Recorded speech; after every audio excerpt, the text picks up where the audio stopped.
You've probably seen this sacred thread, right? Worn across the shoulder, sometimes in ceremonies, sometimes every day.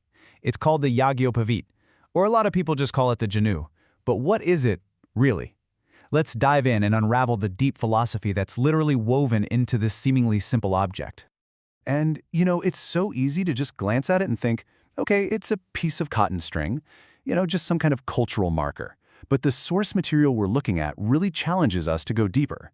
It asks us right off the bat, is this just a thread, or is it something way, way more profound about what it means to be human?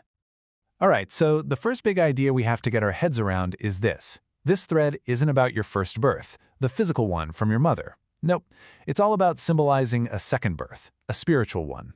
It's about accepting a whole new, higher set of responsibilities. So the text lays out these two paths, and it's a pretty stark choice when you think about it. On one side, you have a life that's just run by basic instincts: eating, sleeping, survival, the bare minimum. But on the other side, well, that's where you find what it calls the burden of humanity. It's about making a conscious choice to rise above those basic instincts and take on the responsibility of becoming something more. And that's where this really cool term dvija comes from. It literally means twice born. So birth number 1 is physical, but birth number 2 is spiritual. It happens through what's called sanskar, which is basically a process of learning, conditioning, and actively choosing to live by a higher code. It's a complete transformation of your consciousness. And get this, there's a powerful quote from Maharishi Atri in the text that just nails this idea. It basically says that by birth, we're all born into a state of ignorance. It's only through this process of sanskar, this commitment to learning and growing, that one becomes a dvija. So it's not about the family you're born into. It's earned. It's all about that commitment. Okay, now this is where things get really, really fascinating. The thread isn't just a generic symbol for being spiritual. Oh no, it is a very specific, very physical representation of one of the most revered mantras in all of Hinduism, the Gayatri Mantra.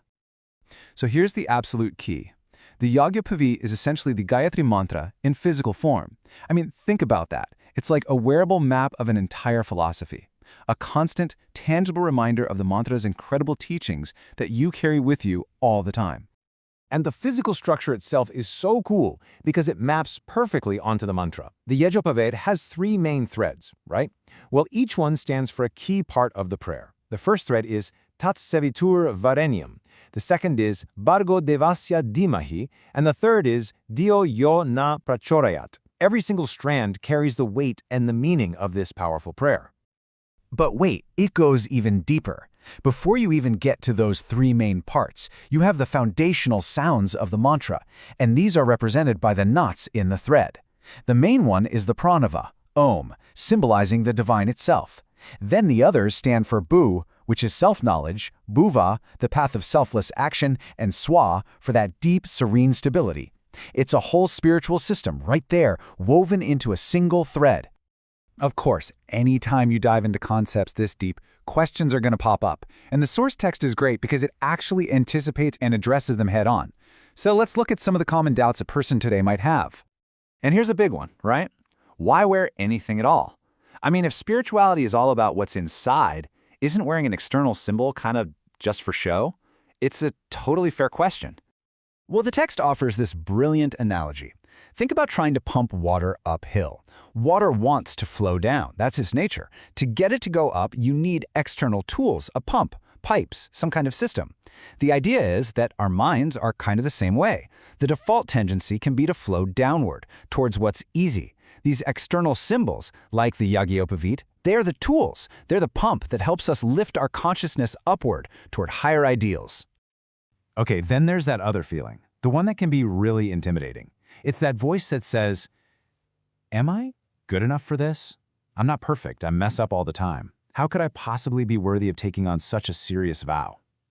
And I just love how the source material completely reframes this. It says wearing the Yagyopaveet isn't a graduation certificate, it's an enrollment form. It's not a trophy you get for already being perfect. It's a declaration that you're starting the journey. You don't enroll in a school because you know everything, right? You enroll because you want to learn. This act is just that, the first step. So, let's bring this all together. We have the physical thread, we have the deep philosophy, But what is the ultimate goal here? Well, it's about moving beyond the physical object to actually cultivate what it represents on the inside. So ultimately, that cotton thread you can see and touch, that's just the tool. It's the reminder. It's kind of like the training wheels on the bike. The real goal, the true unbreakable Yagyopaveet, is the one you can't see. It's the one you weave inside yourself from qualities like compassion and contentment and truth. And this sentiment is captured so beautifully in a quote the source provides from Guru Nanak. Make compassion the cotton, contentment the thread, continence the knot, and truth the twist. This is the sacred thread of the soul.